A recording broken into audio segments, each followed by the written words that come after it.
What factors affect present value of a lump sum? The present value of a lump sum is the current worth of a lump sum payment that is anticipated to be received at some point in the future. While it is possible to project what this present value may be, it is important to keep in mind that a number of factors can have some impact on what that value happens to be. Events such as changes in the interest rate applied to the lump sum up to the point of receipt, as well as shifts in how the rate is applied, are two examples.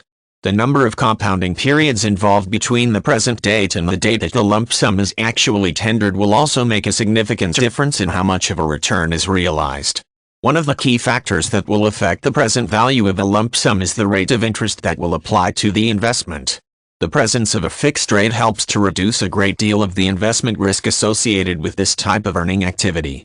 For example, if the rate is fixed at 5%, then the rate of interest will be compounded each period based on the terms of the agreement surrounding the asset.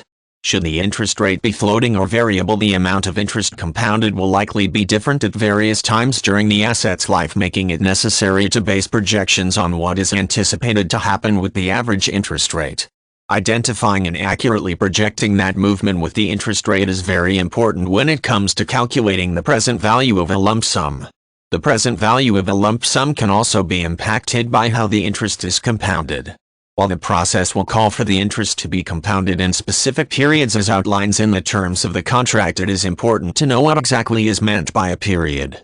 If the period is annual, that may mean that the compounding is done based on a full calendar year of 365 days or an average period of 360 days that assumes an average of 30 days in each calendar month.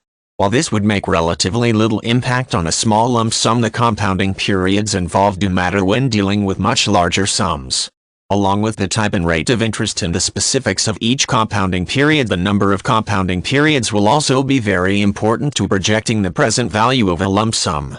If the anticipated date of delivery is 10 years from the present date, chances are the arrangement is configured with 10 compounding periods. By allowing for any variables in the interest rate as well as how the interest is compounded in each period, it is possible to come up with a reasonable figure for the lump sum, assuming that the arrangement remains in place for the duration of the contract.